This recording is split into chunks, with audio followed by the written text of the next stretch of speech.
We'll call the meeting to order. Please join for the pledge, allegiance.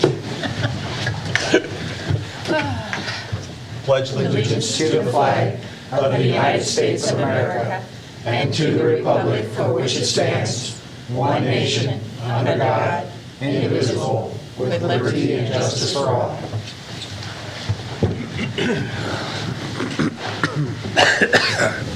Okay, welcome everybody. This is the regular city council meeting for December the 8th of 2025. We'll start with a roll call. Weber, Yes. Hannah, Yes. Moore, Yes. Maynor, Here. Crusader, Present. O'Laughlin. Yes. Jensen. Yes. Next we move to, I need a motion to approve the agenda as presented. So moved. Second. I have a motion and a second. All in favor? Aye. Opposed? Passes 7-0. Next we move to public comment. Anybody, we don't have anything for anybody? Okay. Moving on from public comment then, what do we do? Administration of the oath office. Do the ones. We Okay. need Mayor, Councilmember Okay, so I Moore, need- Maynor, I O'Laughlin. don't need you, I need you, I need you, I need you. Custodian. You're all by yourself over here. Okay, I got it. Catherine's here I'm here. I'll keep him in line. at Team Northside. Yes, sir. Sort of on the other. You take that one. Check the names. Check your name here. Check your name, make sure it's on there. Let me start something. State your name. No.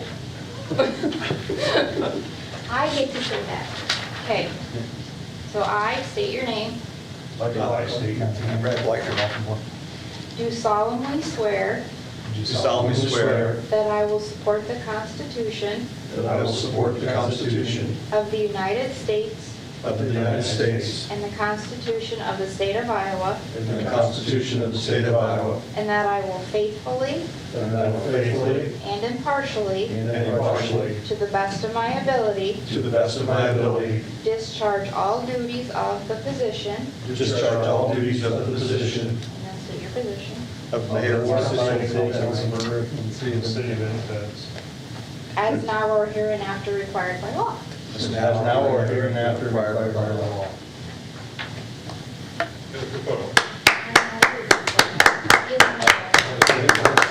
Okay, Matt, stay where you're at. There you go. Okay, got it. Well, we can sign after, but There you go. Congratulations, everyone. You should have at least signed it for him so he'd feel better. It's not official at all right now. do signatures after. Not signed. At least they didn't ask for it back. Well, I have another copy too, so one copy stays and one copy goes. All right, let's move to item number 6, which is the consent agenda.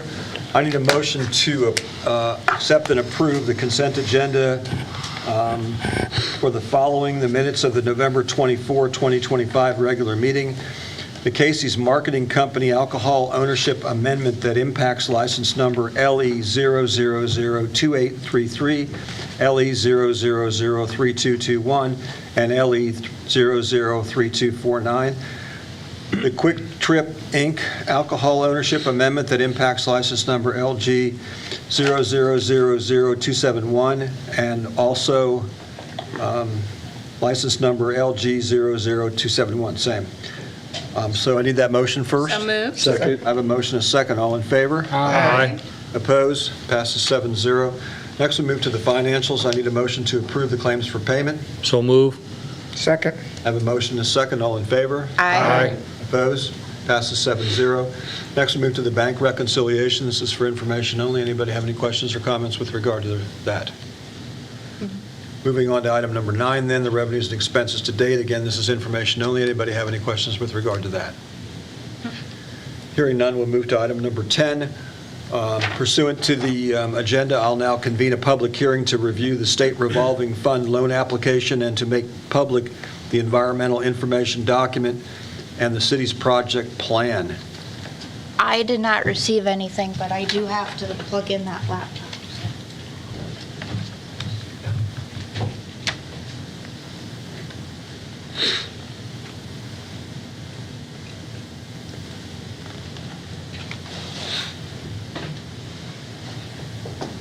Still have to She's got something she's got to show. We have to just, display. Harry? It takes a second.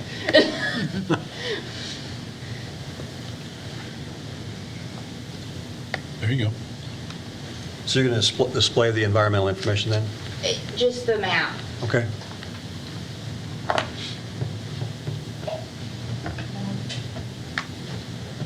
Brad, explain the map? Sure.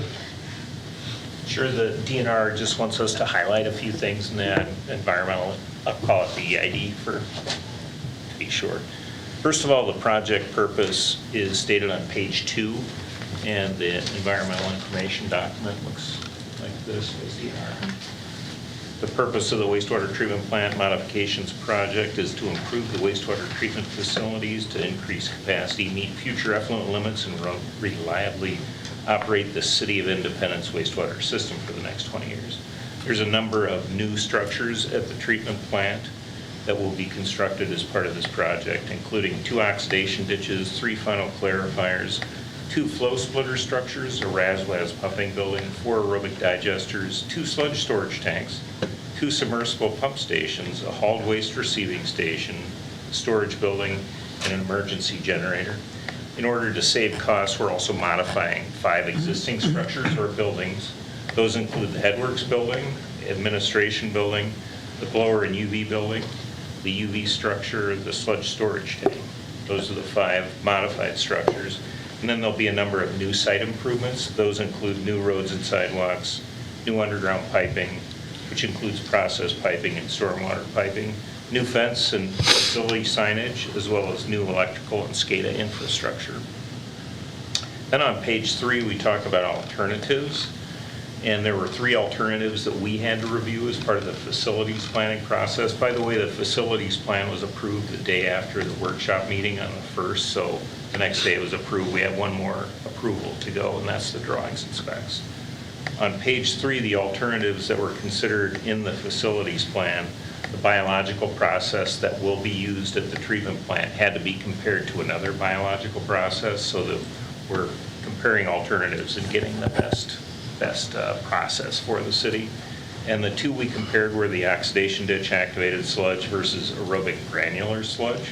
Ultimately, the oxidation ditch activated sludge was selected based upon a total present worth, a lower total present worth, as well as an easier means of operating that plant. The second item we considered an alternative for was continuing with chlorination disinfection versus UV disinfection. You can use UV light to disinfect the effluent wastewater. So in order for us to compare those 2, we had to compare several things. Essentially, those 2 are equal in cost, but UV disinfection is much safer. So we went with UV disinfection. And finally, the plant currently runs an anaerobic digestion process. And it's a very complicated, very costly process, and it produces methane gas, and currently the city is not using that methane gas, and that's one of the reasons why people run anaerobic digestion. So it's a complicated process. We compared that with aerobic digestion that just uses air, and ultimately the aerobic digestion was selected as part of that 3rd alternative. Then on page 6, the positive environmental effects that the project will achieve include improved wastewater treatment from the modified City of Independence wastewater treatment plant, compliance with the existing and future effluent discharge permit limits, and reduced discharge of nutrients and E. coli into the Wapsipinicon River. And then finally, a summary of reasons for concluding no significant impact by the Iowa DNR. I'll just read through these. There's about 8 of them. Land use impact has no significant impacts. We're entirely constructing on the existing treatment plant within the red box that you see there. So that's very good. We're only working on a previously disturbed site. There is no conflict with local, regional, or state land use plans or policies, the DNR concluded.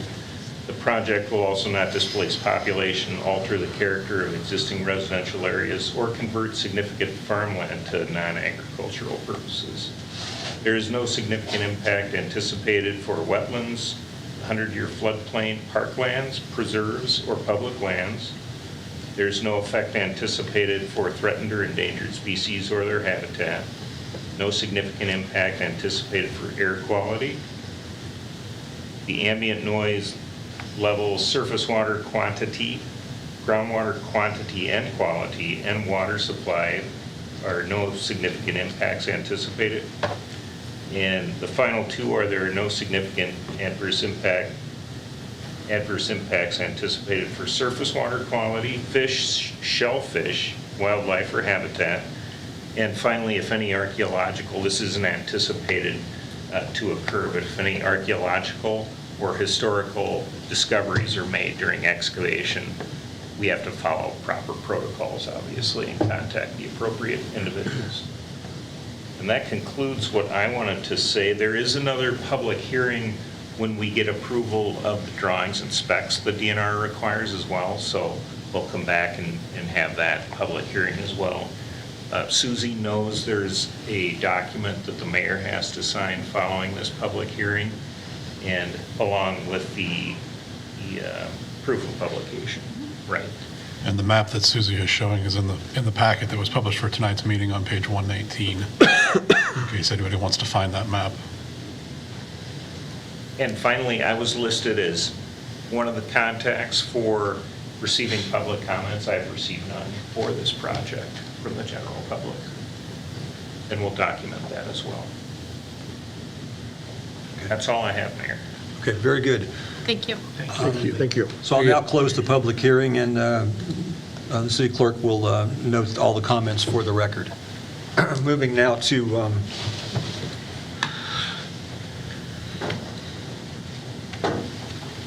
item number 11. This is a second reading of an ordinance amendment to change the 170 zoning regulations. Just to refresh everybody's recollection, Ron and Janice Ohl had applied for a rezoning request on October the 16th of 2025. Planning and Zoning reviewed and recommended approval of the request on November 4, 2025. Council met on November 10, 2025, and set a public hearing to be held on November 24, 2025. Public hearing was held on the topic. The first reading was held and approved on November 24, 2025. And what we're doing here is we're changing the zoning from agricultural to residential to allow a housing development to be built. So I need a motion to then to approve the second reading of the ordinance. So move. Second. I have a motion and a second. Any further discussion with regard to this? Hearing none, this will be a roll call vote then. Hannah, Yes. Moore, Yes. Maynard, Yes. Prusader, Yes. O'Laughlin, Yes. Jensen, Yes. Weber. Yes. Okay, that passes 7-0. Now, does anybody want to make a motion to suspend the statutory rule that an ordinance must be voted on for passage 2 council meetings prior to when it's finally adopted, as opposed to just the one? So moved. Second. I have a motion and a second. This would be a roll call vote, and I need 6 out of 7 votes to have that pass. Moore, Yes. Maynard, Yes. Prusader, Yay. O'Laughlin, Yes. Jensen, Yes. Weber, Yes. Hannah. No. That passes 6-1. Next, I need a motion to have the ordinance which amends the provisions of pertaining to Chapter 170 zoning regulations to be placed for final passage and for adoption pursuant to Iowa Code Section 380.3, and to authorize the mayor to sign the ordinance. So moved. Second. I have a motion and a second. This would be a roll call vote again. Maynard, Yes. Prusader, Yes. O'Laughlin, Yes. Jensen, Yes. Weber, Yes. Hannah, No. Moore. Yes. Okay, that passes 6-1. Next, we move to item number 12. I need a motion to set a public hearing date of January 12, 2026 at 5:30 PM for the fiscal year 2026 budget amendment number 1. First, I need a motion. So moved. Second. This is the standard motion that we do at the end of the year, which needs to be approved. So this will be a roll call vote. Prusader, Yay. O'Laughlin, Yes. Jensen, Yes. Weber, Yes. Hannah, Yes. Moore, Yes. Maynard. Yes. That passes 7-0. Next, we move to item number 13. This is an ordinance amending Chapter 76, the bicycle regulations, and 77, skateboards, roller skates, and inline skates of the City Code of Ordinances. During the July 28, 2025 City Council meeting, this was discussed and added for a work session regarding electric scooters and their operation on city sidewalks. The item was tabled on August 4, 2025. At the work session and subsequently discussed at the September 2, 2025 work session. Following the discussion in the September work session, the city attorney created an ordinance updating the sections of the code. The item was discussed again on November 3rd meeting, where the council provided feedback and additional suggestions and changes were made, which were approved by legal counsel with minor modifications just following the December 1, 2025 work session. So I need a motion then to approve for first reading an ordinance that amends the provisions pertaining to Chapter 76 and 7 of the City Code of Ordinances. So moved. Second.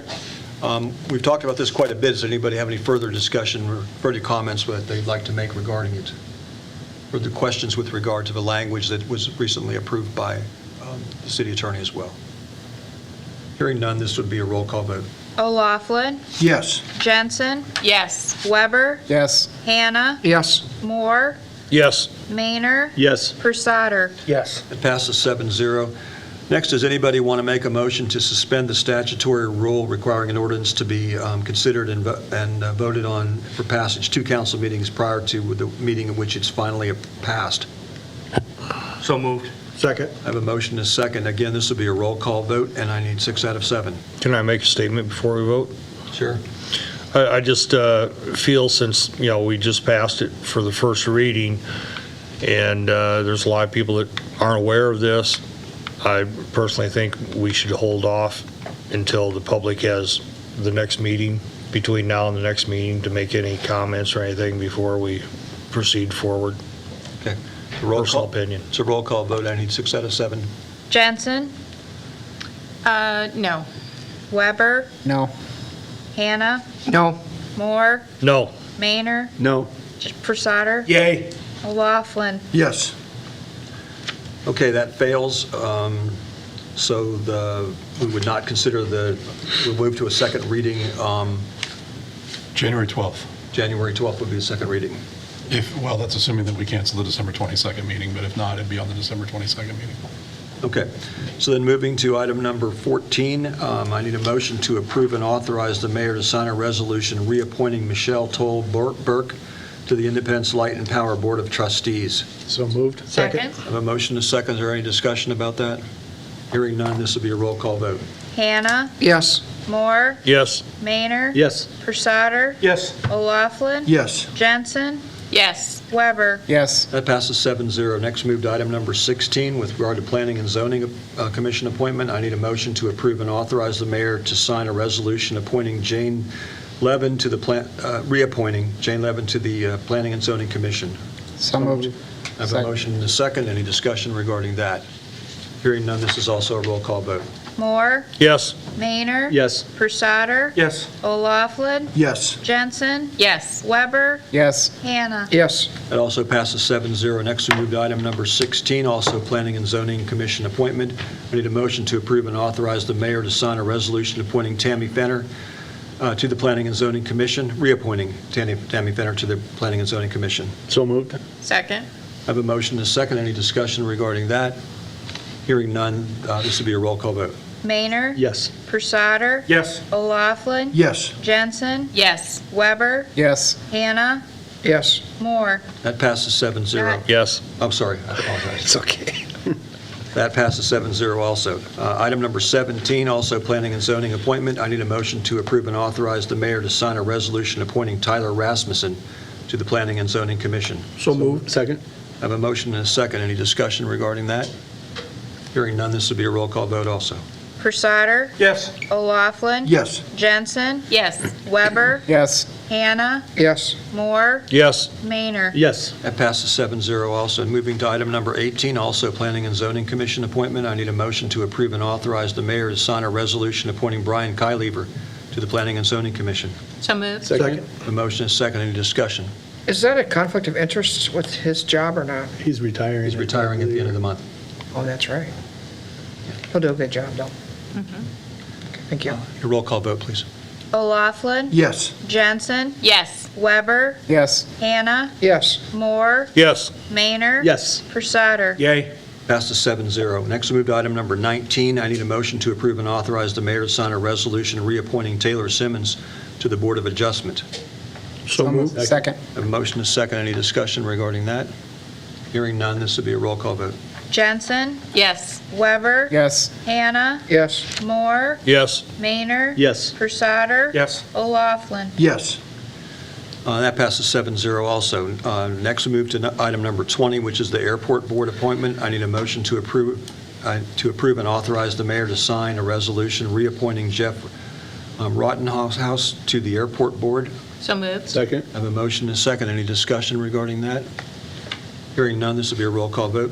Weber. Yes. Hannah. Yes. Moore. Yes. Maynard. Yes. Pursader. Yes. O'Laughlin. Yes. Jensen. Yes. That also passes 7-0. Next, we move to item number 21. I need a motion to approve and authorize the mayor to sign a resolution reappointing Janet Payne to the Airport Board. So moved. Second.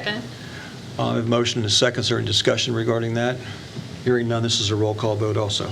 Hannah. Yes. Moore. Yes. Maynard. Yes. Pursader. Yes. O'Laughlin. Yes. Jensen. Yes. Weber. Yes.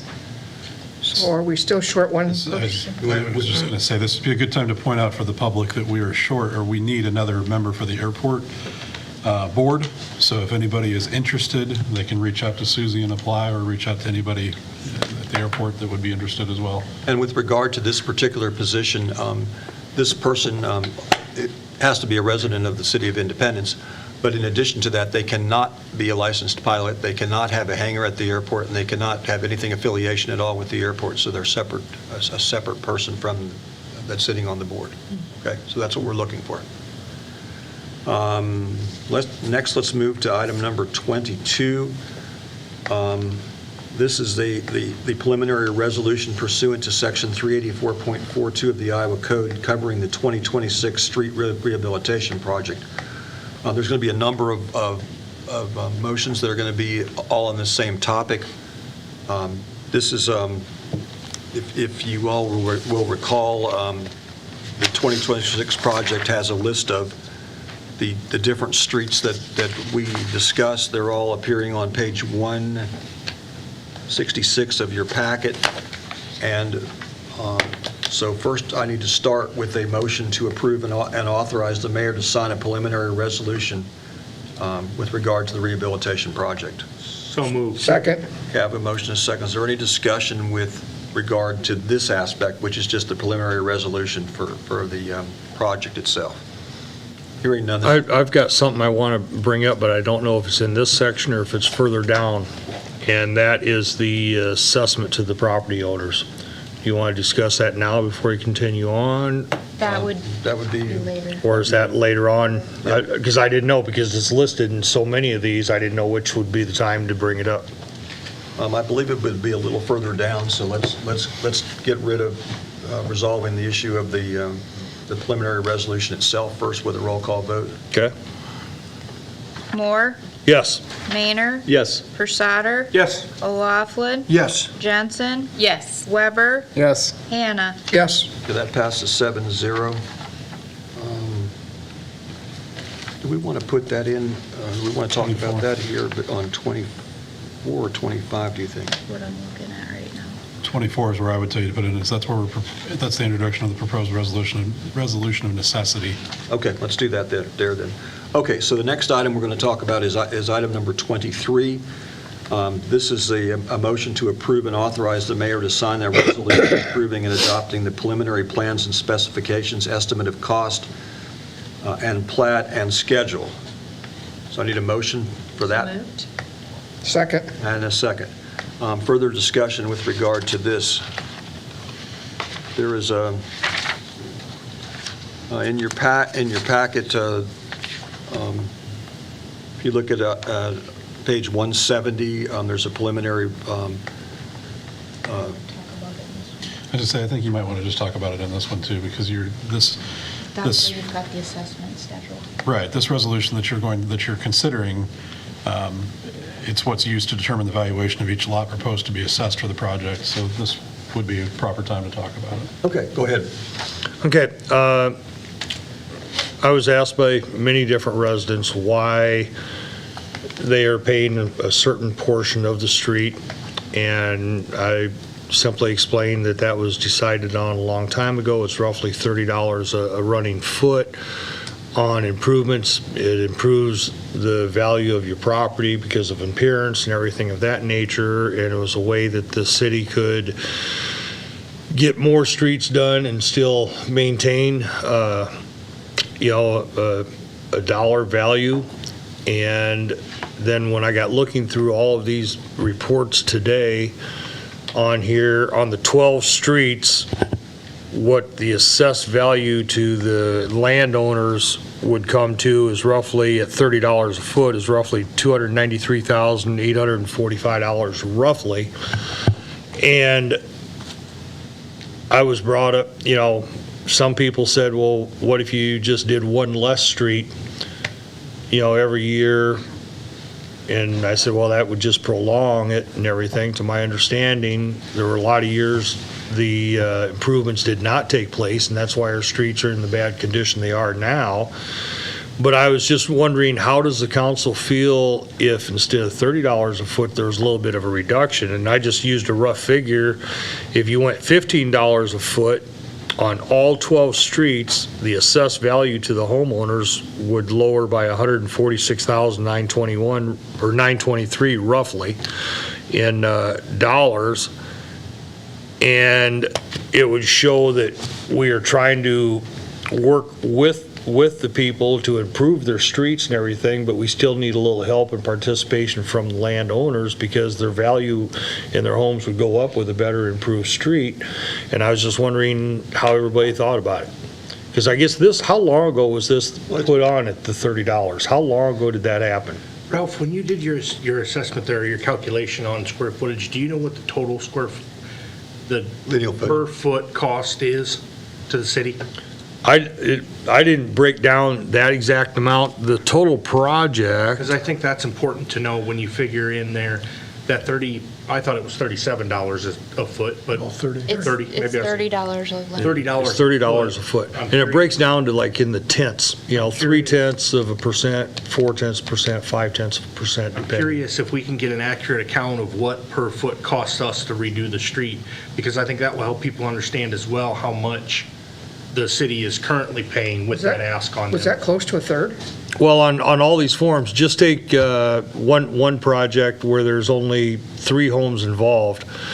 The council valuation of that project is showing $121,190.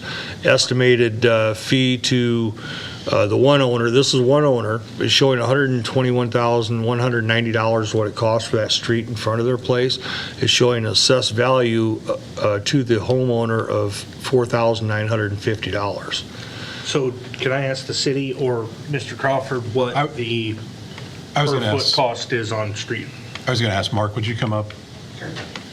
And there is one thing I noticed on every one of these sheets, which I don't understand at all, says estimated total project cost $734,201, and that's placed on every individual one. And those numbers don't add up at all, according to what I came up with. The total project of all of the street, on one street, the total project is $1,946,000, another one is $1,731,000, and another one was $741,660. How did you get those numbers? Out of the packet. They're all listed on the packet. I think those numbers are the assessed value of the property. That's the assessed value of the property? The total project construction cost is the $735,000 number. So the project that we put together is a $735,000 construction cost, which is how the assessments are calculated. Okay, because it said council valuation, so That is the. that's the property valuation of the house. That's right. That is the assessed value, and that's traditionally what the council has used to value the property. In the assessment calculation, you have to perform a calculation that lays value to the property. And The easiest way to do that is to use the assessor's records. That's right. From using Buchanan assessment County. records. And the reason you do that is because if you are assessing more than just, say, a lineal foot cost for the improvements, some communities assess storm sewer, sidewalk, sanitary sewer, a lot of other parts of the construction project itself. Those dollars can add up very quickly, and under Iowa code, you cannot assess more than 25% of any individual property's assessed value, or valuation, I should say. So if you get to a point where you're assessing a lot of pieces of the construction, then that 25% threshold may be eclipsed, but that's a threshold, that's a maximum. So that was kind of a long-winded answer to tell you. or So explain on to this you. one particular situation, so the assessed value of the property is $121,190. It says estimated assessment that this party will pay $4,950. That is their portion That's their portion.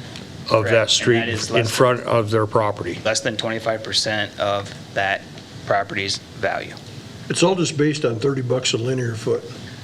Right. And if they own 2 lots, Right, they're going to pay more. Yeah. Totally understand. And going back a little bit, I wasn't here at the time, but Mike could probably talk about the history of this. When there was a time period when the streets were not getting repaired at all because That was my there understanding. wasn't enough money in the budget.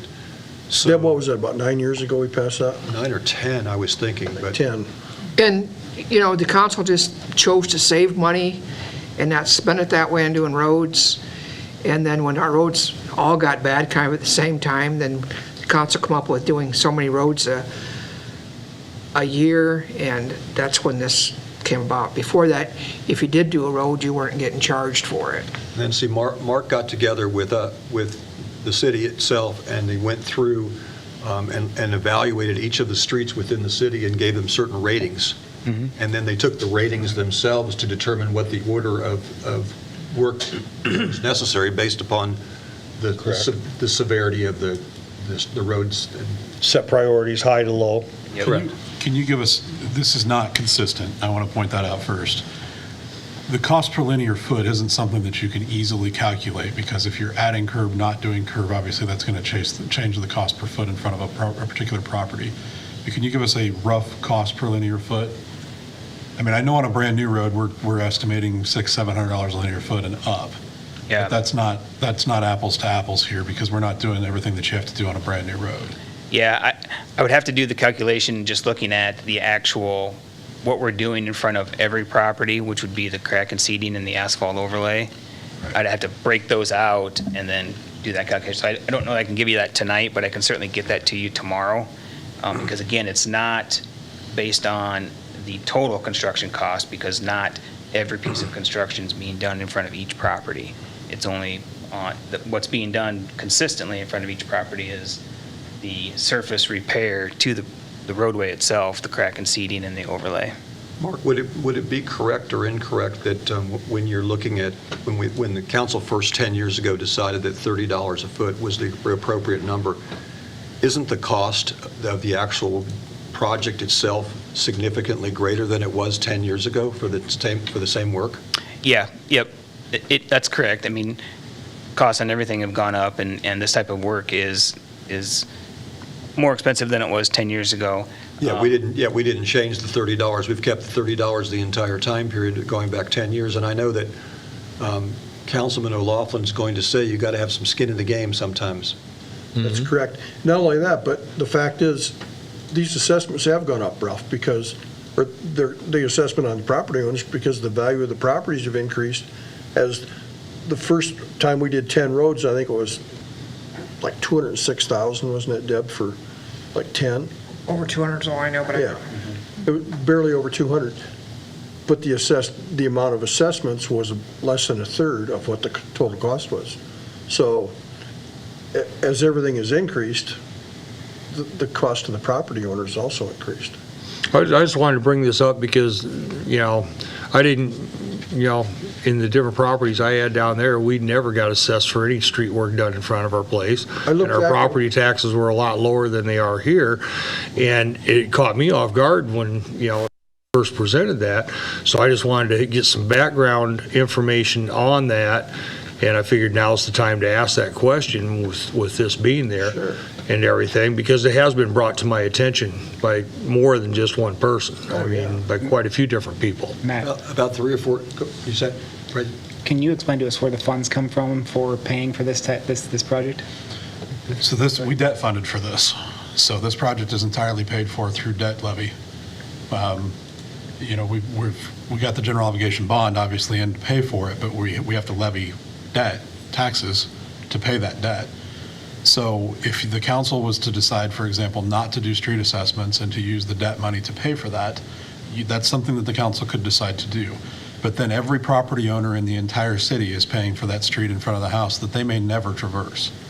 The idea behind these direct street assessments, the reason why the code is set up this way at the state level, is because the person who benefits the most from improving those streets are the people who live adjacent to them. They use them the most. Yep. Fair? Yep, exactly. I And will could say agree to that to a certain point, but what about all the people who live on 6th Avenue heading south, on the southwest side? All sorts of independent citizens use that. You know, what about That's why typically 150, you're- what about First Street? That's why typically, like First Street, 150, those higher use roads, we typically don't do street assessments on those. Correct. Usually those are the ones that we try to find STBG or DOT state funding to help offset the city's cost in those jobs. So it's a balancing of funding mechanisms that are out there available to a community to use to help with road improvement projects. What about, so like when we were doing 150 going through town and we rerouted traffic, like heavy traffic going through neighborhoods and things like that, like how does that come into play with this? Yeah, great point. So the first thing that we did is after the detour was removed, we went around with street superintendent to address or to look at, to categorize or to reevaluate the condition after the detour. A little bit to our surprise, but not typically uncommon, we did find that the detour didn't do very much to cause additional damage to the roads. So they stayed in their priority ratings in the 5-year plan, just as they were previously programmed. So as we look at those roads coming online into a rehabilitation program, then, you know, the assessment portion or the assessment option will still be there for the city to use to help improve those roads. And again, as Matt mentioned, the assessments will apply to the properties that are especially benefited. If we might be in a different situation, if those roads had deteriorated faster because of the detour, we might be having a different discussion. But our analysis showed that they survived just fine. We got 2nd Street out here, for Yep. example. Yep, a lot of them were old FAUS routes that were, Wasn't there a couple streets in town, though, that did get damaged because of the traffic and we didn't assess them? there were some that came off of a project. Project got delayed. And then there was some that the city street department did some work on to help the condition during the detour. Susie, you have something too? So I do want to point out, the council does elect to do special assessments to those adjoining property owners. They do have X number of years to pay it back. They do not- 5 years, if I'm not mistaken. 10. 10 years? 10 years to pay it back. Is it They 3%? can, council has normally done 4%, but that is up to council discretions when we are further along in the project. They have, I mean, there will be more discussion about this when we get closer to that point of the project timeline, but they do have time to pay it. And also, the money they pay goes to help pay the money we borrowed. So it's not just going nowhere, it's used to pay back the debt we borrowed. Yeah, I fully understand that, you know. I just wanted it also Right. mentioned now that they do have time to pay it back. You can prepay at the county. Once the county gets it, I don't know what their process is, but they do have time to pay it, so. And there was, in 2014, the city did a street special assessment policy that they actually had approved and put in place. It was a resolution that was approved back then that set the rates haven't found the $30 per linear foot, but I know that they, It might have been slightly less than that back then. I don't know that it gave it. No, I think it was 30. $1. Yeah, it's always been I think it's 30. always been that. But, and then it was, that policy was then repealed in 2018. I don't know that, you guys would have to tell me, I haven't been here that long, but I don't know that the city has not done street assessments since 2014 when that was originally passed, even though the policy's been repealed. We I think had, the idea was the policy was repealed so that you guys had a little more flexibility on exactly how you calculated it, what interest rate you did, those different things. we had a group of homeowners a few years back, you probably might recall, The petition. that petition saying that they did not want. That was 2018, That was And at that 2023, time, I think, council actually. just took, 2021. 22, I think. Yeah. I'd At have to that- double check, but at yeah. that time, council just removed that section and said, okay, well, if you don't want to participate, then Actually, I know what project you're talking about, but when we got that petition, council decided scrap the whole project, and we did not do a street rehab project. That was the year we did the recondition rating. We Okay. took the 2017 ratings, following all of the different construction that happened, including the Highway 150 project, and in 2022, when that project got delayed, then the city engaged us to do a re-evaluation of the condition. Yeah, so that was when we did the last master plan, so to That's speak, or correct. 5-year plan for street improvements. Yep. Was in 2020. That way, there was some progress still being made on street condition and Independence. But every year, the property owners could still do that, right? Sure. Yes. But, you know, the bottom line of it, whether they pay the $30 per foot or we charge them property taxes, the property owners are paying for it. I mean, you got to pay for it one way or the other. So my question, Mark, is how many variations would there be, when I'm back to my question of per foot, which I know you said it's difficult to answer because of not knowing what each street needs. How many variations of cost could there be? Like where you said, whether it includes storm sewer or curb and gutter or what it may, how many variations of those are there that come into play for a homeowner section? It could be Significant, very, depending on where it is. very significant, a significant amount of variations, Could there because be 5 or 10? it could be just the asphalt. Right. It could be the milling and the cracking and seeding and the asphalt. It could be Full depth replacement. full depth replacement. It could be 24 feet wide of a 31-foot wide pavement section. I've written assessment policies that just assess 24 feet of a 31 or 37-foot roadway. And so there's a lot more math and percentages that go into determining what the final assessment is based on that, but it's simply a policy decision for the city to make as to how you want to address residential streets. Certainly a 37-foot wide street is not necessarily a residential street, it's more like a arterial through the community, which is why, in that example, they only assess 24 feet wide. But it could include any one of the construction items, any one or more of the particular construction items related to that project. So again, sanitary sewer could be involved, storm sewer, water main, any of those could be involved in an assessment project. Thank you. I'm just trying to get an idea of what that total, what that cost per foot, per linear foot could look like, so that we can relay that back to the resident as far as on a percentage basis. Is it 22% of the cost per foot, or, I'm just trying to figure that out without making a bunch of extra work. Obviously, that's already been figured out, because otherwise we couldn't get a project cost, because those have been looked at. We know what each homeowner requires, in order for them to put a cost together. On doing the project. So just trying to get that so that we can relay that information. If it's $165 per foot, if it's $663 per linear foot, and they're paying $30, then we can put a percentage, trying to show them what the cost actually is. Right. If we can't do that, we can't do it without a I target. think when we did this initially, it was about a third of the cost. But like you said, everything's gone up, so now they're not paying a third, it's even less, but And I think that's kind of what you're trying to do with the total percentage cost that you have in here in the assessment table, because like where it shows 0.5%, 0.8%, that's their assessment versus the overall project cost. So, if they're getting billed $3,400 for their piece of it and the total project is $734,000, That's how they're coming up with that 0.5%.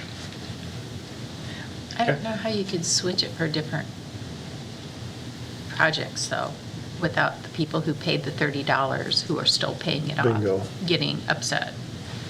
Yeah, because if one Because I person, paid if one $30, person's only getting if You're only one, getting $15, I'm going to be mad. if one person's only getting millings placed on top and a coating, and somebody else is getting a whole new street, curb, gutter, and everything, and Well, it's I'm not- getting curb and gutter, and I'm only paying It's not $30? quite that simple, because we're trying to rebuild the street to a certain lifespan, not necessarily, we're doing what the street needs to have done to it Right. so that it survives over a Right. certain amount of time, Okay. not doing just milling or just curbing. I mean, I get where you're coming from, that if you live you abut a section of the street where we do a full depth patch and milling and curb, you feel like you're paying maybe more or less, depending on which way you look at it, for what was done in front of your house versus somebody that's just having a milling done. But it's not that simple, because we're doing whatever the road needs so that it'll survive for the next 10 or 15 or whatever timeline we're trying to get out of this. Right, right. I think one thing I've learned in my experience is that consistency is key, and whatever policy it is that a city comes up with or decides to invoke under their special assessment proceedings, the main thing is to stay consistent, and that way there isn't any faction of the population that feels like they've been treated differently. I mean, they're all specially benefited by the improvements that are going to happen in front of their property. Their property will see those improvements, and that happens repeatedly as the city goes through and does their street program. Well, the reason why I basically brought this up is I've sat here for 3 years now, and we have never talked about this, in this depth about the charges and everything involved and stuff. And I think people, a lot of people watch and they just assume we just automatically do stuff without giving it thought. And I think it was time for the people to hear exactly why it's being done, and can anything change? Can we do reduction? Why can we not do a reduction? Things of that nature. We did the reduction when we started by going with crack and seat. That was the least expensive way to rehabilitate the streets. And 90% of what they do is crack and seat. There's on Fifth Avenue Southwest, there's been curb and gutter added. And on 10th Street Southwest, there was a full reconstruction. But other than that, I can't think of too much variance. Correct. For whatever it's worth, just so the council knows, it's very easy to go check inflation. $30 in January 2014 is now $42 now. Mark, when the roads were assessed after the detour, was that under our current street superintendent, or was that a previous superintendent? They were Current. assessed. Current. Current. When we reevaluated them, Yeah, yeah, that was with our current street superintendent. okay, thank you. Anything else for Mark? Thank you, Mark. Thanks, Thank you, Mark. Mark. I Thanks, know, Mark. But I don't think, I don't have to, unless he wants to stand there. So by Mr. Lake. There you go. Okay, so we have the motion and the second, so now we're having a roll call vote, and just to remind everybody, this is to approve and adopt the preliminary plans and specifications, estimate of cost, and plat and schedule. Okay, so that's what you're voting on, roll call vote. Maynard, Yes. Pursader, Yes. O'Laughlin. Yes. Jensen, Yes. Weber, Yes. Hannah. Yes. Moore. Yes. That passes 7-0. Next, we move to another related item. This is item number 24. I need a motion to approve and authorize the mayor to sign a resolution that sets a public hearing date of January the 12th of 2026 at 5:30 PM for a proposed resolution of necessity. So moved. Second. This is just part of the formatting things that require, what the law requires us to do is to set this public hearing. So I assume there's no further discussion necessary at this time, so we'll move to the roll call vote. Pursader, Yes. O'Laughlin. Yes. Jensen, Yes. Weber, Yes. Hannah. Yes. Moore. Yes. Maynard. Yes. Okay, that passes 7-0. Next, we move to item number 25. This should be I believe this is the last one of the 2026 rehabilitation project motions. So here we're dealing with a notice of hearing for the plan specifications, form of contract, and estimate of cost, so I'm looking for, and to the taking of bids. So I need a motion to authorize the mayor to sign a resolution to provide for a notice of hearing on proposed plans, specifications, form of contract, and estimate of cost for the 2026 rehabilitation project and the taking of bids therefore. So move. Second. Any further discussion with regard to this particular one? Hearing none, this will be a roll call vote also then. O'Laughlin, Yes. Jensen, Yes. Weber, Yes. Hannah. Yes. Moore, Yes. Maynard. Yes. Crusader. Yes. Okay, that also passes 7-0. Next, we move to other business on item number 26. This is a motion to cancel the regularly scheduled city council meeting on Monday, December 22, 2025. You want to say something about it, or? The memo pretty well discusses it, but since Christmas is on December 24th, Christmas Eve's on the 24th, and Christmas is on the 25th on Thursday, we just wanted to bring it forward to council. It's been something that's been done in the past, where this one has been voted to be canceled, because typically we try to do that so that staff and everybody can spend a little bit more time with their family for the holiday. And we've basically got everything handled for the end of the year anyway. So there's nothing real rushing that we can't wait until January. Correct. No bills have to be approved or anything evidently, or? If there's bills that need to be paid, we will do a special check run, and then you guys will essentially approve them after the fact, but we will take care of those bills appropriately.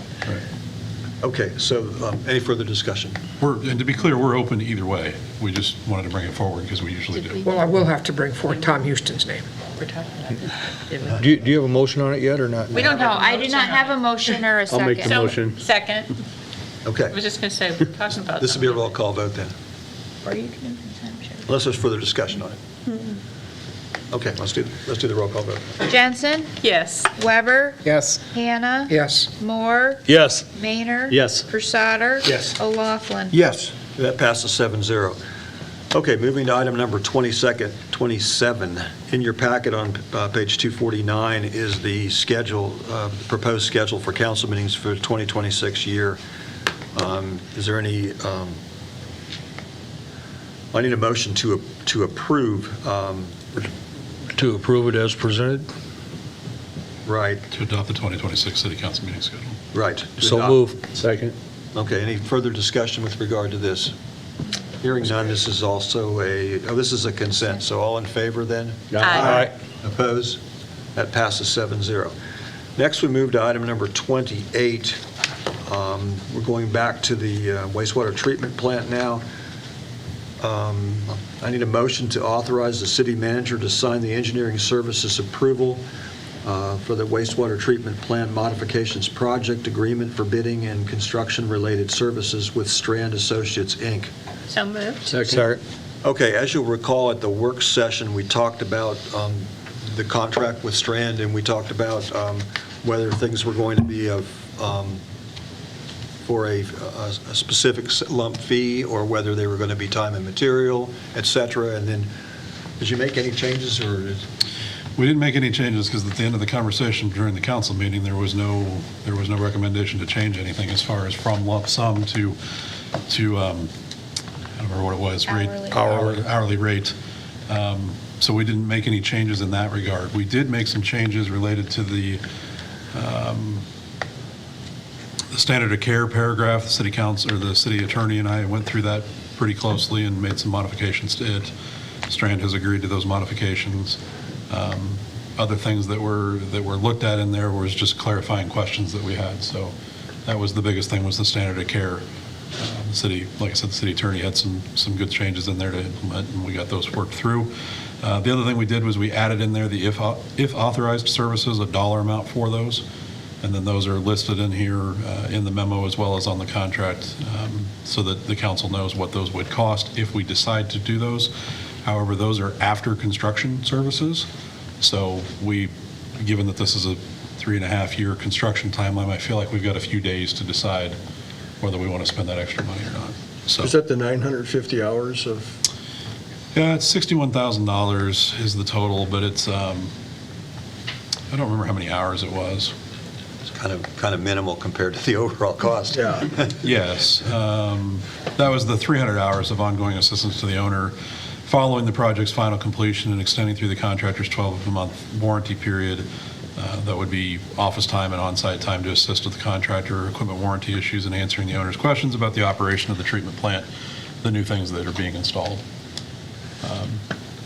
Further discussion. So what we're voting on is the approval of the contract to allow them to continue forward. That makes sense. Yeah, it's bidding and construction-related services. Further discussion on that? Do we want to list the total contract? No. The total fees for this contract would be $3,985,000. Okay. If there's no further discussion, then this would be a roll call vote. Weber, Yes. Hannah, Yes. Moore, Yes. Maynard. Yes. Crusader. Yes. O'Laughlin. Yes. Jensen. Yes. That passes 7-0. Next, we move to item number 29. This is a motion to approve the airport board's recommendation and authorize the city manager to proceed with contracting with Bolton and Mink as the engineering consultant for this project. This is for snow removal equipment. Whenever we do a project that has FAA money in it, it has to be engineered. So remember, this is a 95% 5 match, meaning the FAA is paying for 95% of the cost of this equipment. The city is paying for 5%. We have to hire an engineer in order to do the qualifications-based selection process was what we went through to select the engineer. We have to hire an engineer in order to go through the RFP process and get bids and do all that fun stuff. Snow equipment has to be American-made. There's specific requirements that have to be met. And we pay for the engineer, and then it's 5% of the cost of the equipment. We pay for 5% of the total project. Total project, including the engineer. Yes. Sir. Okay. Further discussion with regard to this? That's the picture of the 7130 John Deere. Very nice. Okay. That's one of the ones that's in there, yeah. Okay, so I need I need that motion to approve the board's recommendation and authorize the city manager to proceed with the contracting with Bolton and Mink. So move. Second. Okay, this is a roll call vote then. Hannah, Yes. Moore, Yes. Maynard. Yes. Crusader. Yes. O'Laughlin. Yes. Jensen. Yes. Weber. Yes. Okay, that passes 7-0. Next, we move to item number 30, which is the AV Fuel proposal approval. I need a motion to approve the airport board's recommendation and authorize the city manager to proceed with entering into an agreement with AV Fuel as outlined in the proposal. So moved. Second? And the proposal, the proposal information in your packet is page 276. 7. Starts on 277. 276 is the memo. So this is to enter into a 7-year contract with AV Fuel to provide fuel for the airport, jet and 100 low lead.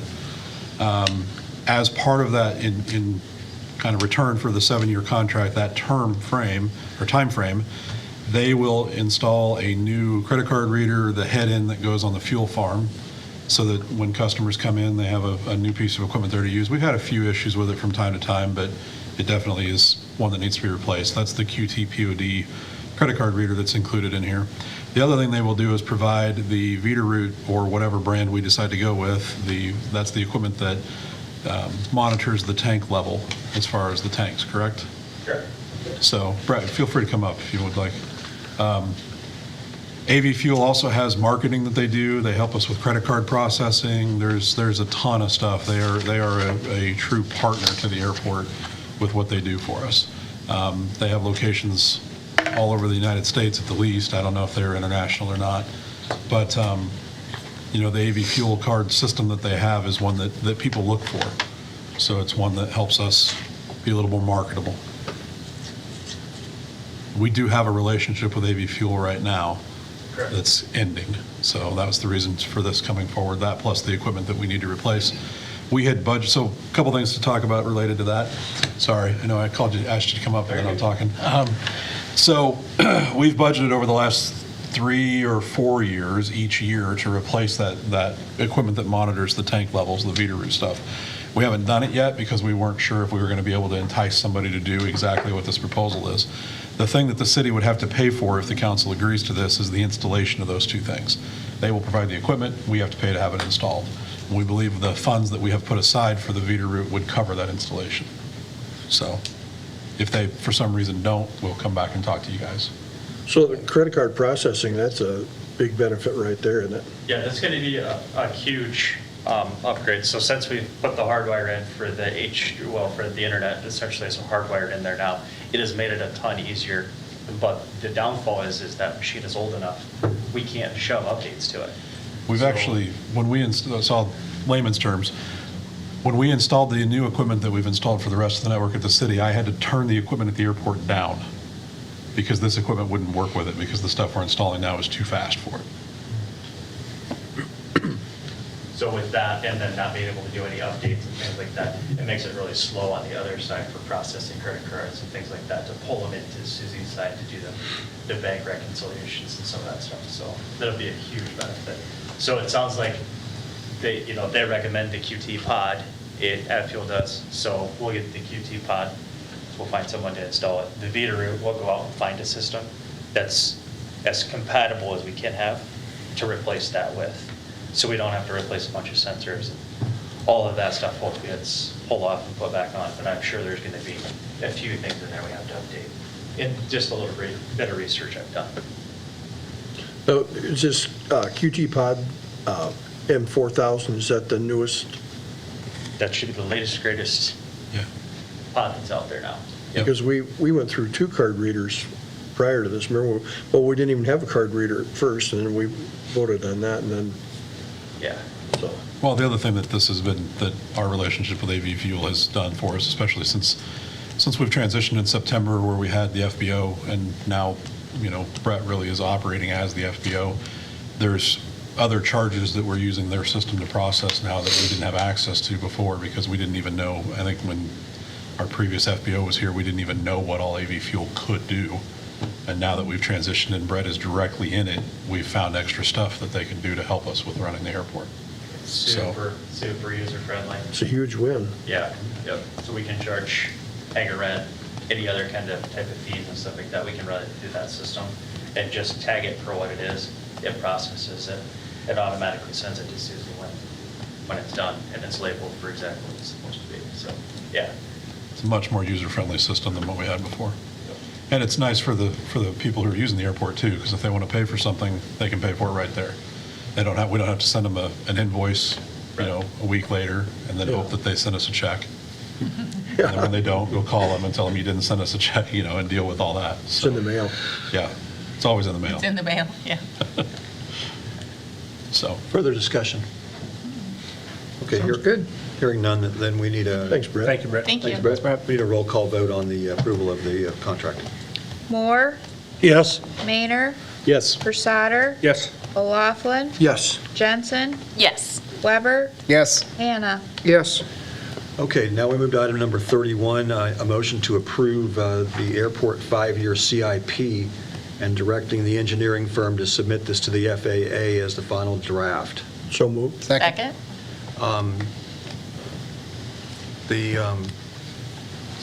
So this is something we typically do every fall. Right. Where the council, the airport board works to get with Brett and the engineer to put that together, and then it comes forward for you guys to consider and approve. We've talked about it a little bit more this year than we have in years past, since we went through some of the strategic planning and some of those things. But nothing out of the ordinary on there. Did you have any updates or anything? No. We intentionally left next fiscal year off there to give the city a break, and then we'll be right back on that master plan, hopefully. So this is in your packet. The memo is on 323, and the rest of it, the CIP proposal itself is, the other page is up to 327. So is there further discussion with regard to this? Okay, hearing none, this is also a roll call vote then. Maynard, Yes. Versater, Yes. O'Laughlin, Yes. Jensen, Yes. Weber, Yes. Hannah, Yes. Moore. Yes. Okay, that passes 7-0. Next, we move to reports. The Police Department monthly report. Does anybody have any questions with regard to the numbers or the categories or anything involving that? Is there anything else that we need to add or talk about? Okay. Had a very active month. I was just going to say. 260 incidents, Yeah. if I recall correctly. Moving then to item number 33. This is the Fire Department's report. Anybody questions with regard to it? They're busy too. Absolutely. Anything else to add to that? Did you tell them about our grant? Come on up. Grant, I love that word. Yeah, we love it too. I didn't know, Yes. I didn't want to steal Matt's good news, but we were awarded a I'm used to it. Go ahead. $25,000 grant last week or the week before. I can't Wow. remember. They're all kind of blurring together now, but that'll go towards replacement of our airbags and extrication equipment. So, Nice. 25,000 was what you yep, said, right? 25,000. So, Wow. excellent. Christmas came early for us. So we Yeah. still got 2 pending out there. We got 1 for the DNR. I think with the kind of the federal shutdown, that kind of stalled everything out. And then Health Trust grant, we should know by this month. Hopefully And by. we still have the storm siren grant out there. Yeah. Waiting on, to hear back on that. With that being federal money too, I'm sure there's. a Right, little that was delay part in of some it. that, so. Yeah, and then support 1 and ladder 1 updates. Good news first, then the not so, yeah. What's the good news? We just gave it to us, the grant. Yeah, that's what I was gonna say, the grant, the other stuff. Oh, yeah. The good news is the grant. Bad news, we haven't officially heard yet, but it sounds like Support 1 might be totaled.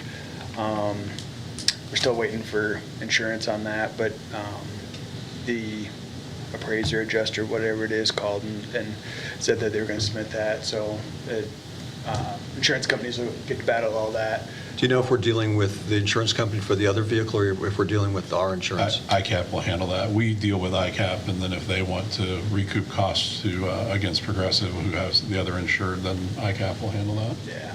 Okay. Yeah. That's my intention anyway, unless you guys would like us to do something different. Well, sometimes on the total loss evaluation, if we don't like ICAP's evaluation, at least it gives us another option. But, in terms of Progressive's, Sure. so I've assumed they've looked at it as well, but. Yeah, Yep. we're working through it. And then ladder should be done maybe tomorrow, hopefully this week. We're going to try going back out to Wisconsin, hopefully pending no major accidents, no injuries, no anything We'll like put you on a that. train this time. Yeah, I had something safer, I don't know. We'll see, but hopefully if we don't get it back, ladder fixed and back this week, it'll be early next week. So worst case, late this week, and then. And on Support 1, you're going to get some of the guys together and kind of take a look at whether that's what we, if we want to stay with a 3/4 ton or what we want to look at. Yeah, so Matt and I kind of talked a little bit about it. We've had the truck for, I don't even think a year yet, maybe. It's been 2. Yeah. It's been over a year. Is it? I thought it was in Because it was right after I got here in 23 that you guys picked So it I up. stand corrected. We've had it for a short time. I'll leave it at that.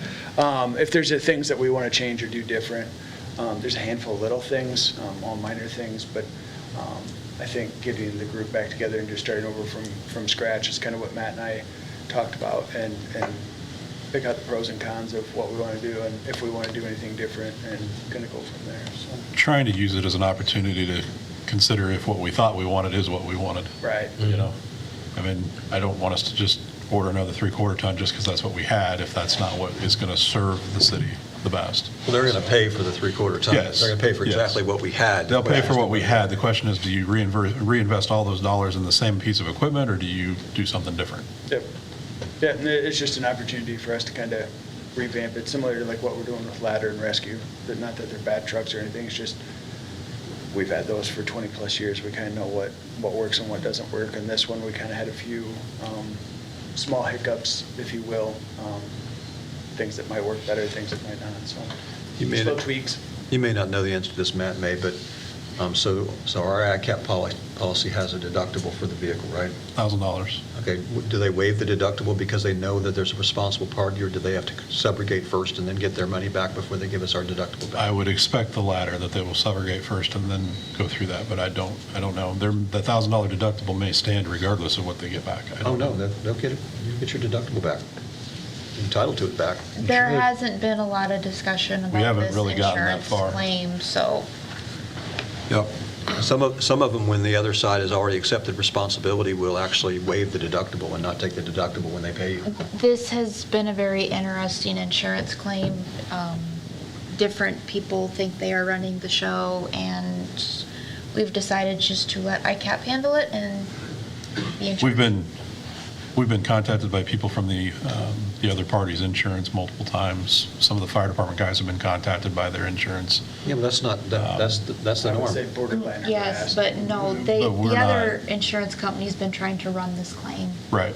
and wrap it up. Well, We're- because I understand, but we're not letting them do that. Okay, I mean, ultimately, it's going to be their money. That's why they're trying to do it that way, because ultimately, whether it's a subrogation or whatever, they're going to try to do it, but And I understand that. My point is our staff shouldn't be subject to that kind of continued conversations all the time, wanting to try to get information out of our people when there's an insurance party, an insurance company that we work with. They should be contacting ICAP, not us. well, and they also, they could be contacting the people because they want to make sure whether they are claiming an injury or not, because if they're claiming an injury or not, ICAP's not going to handle that. We have a work comp insurance and they have been, basically, the proper people have been involved and we are letting them all handle it.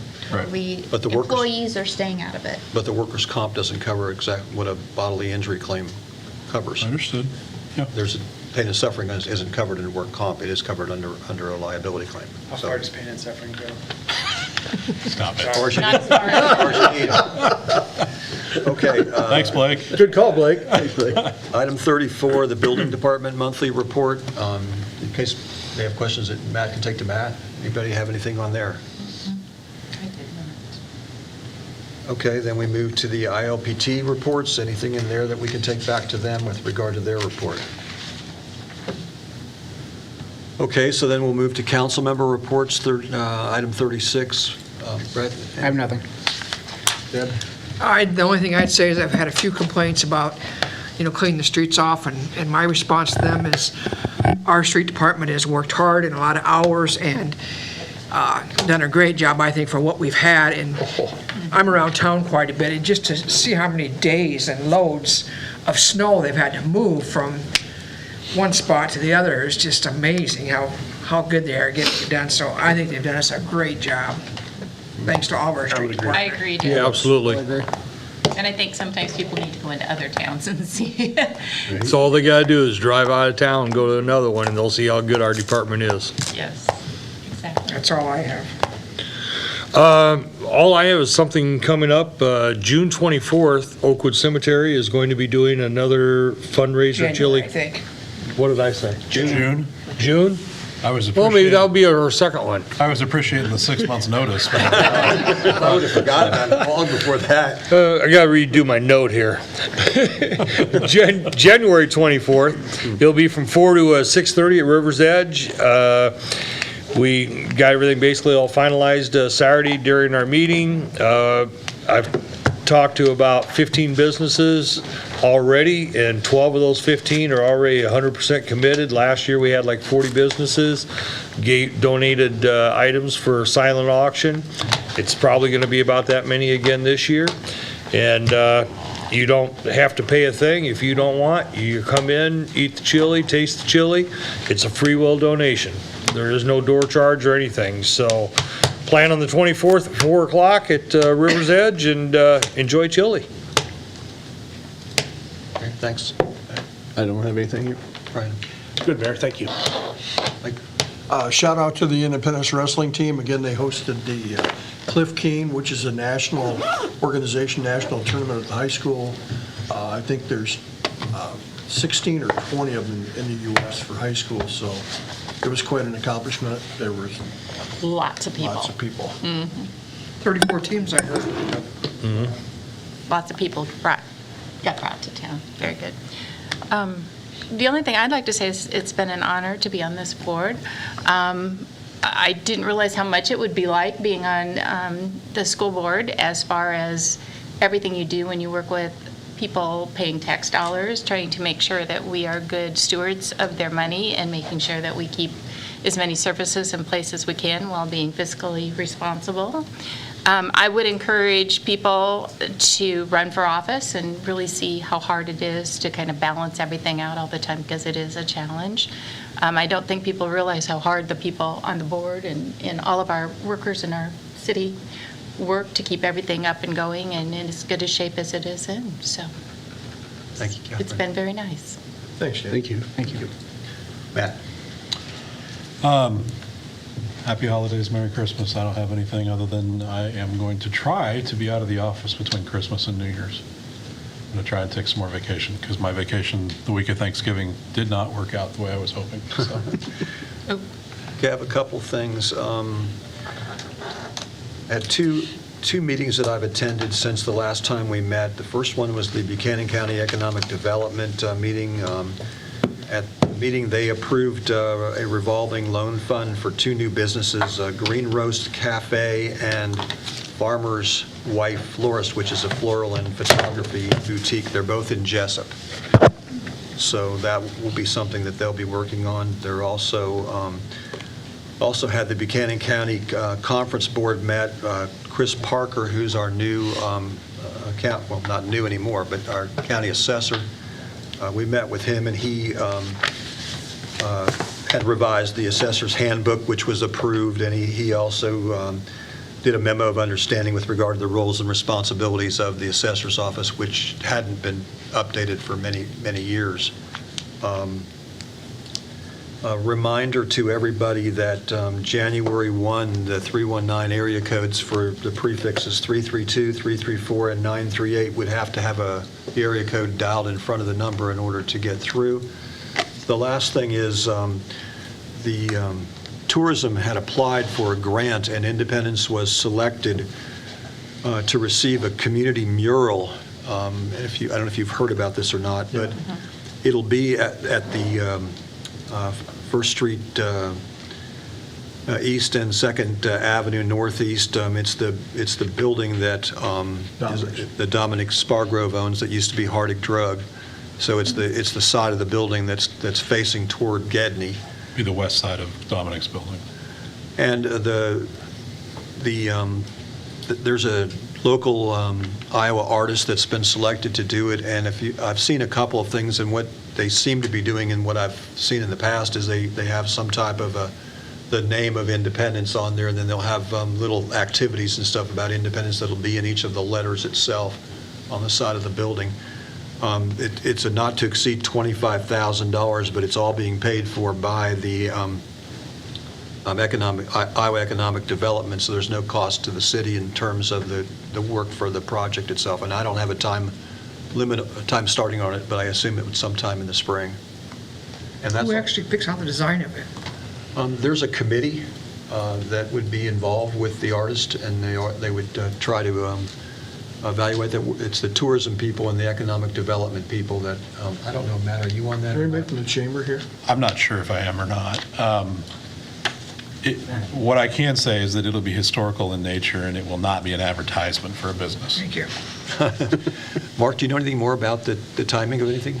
I don't know anything more about the timing, but we do have a board meeting, chamber board meeting on Wednesday, and I'll probably learn more then. Okay, and this is what everybody got in the mail in terms of the phone numbers. So if you saw that, that's what that was.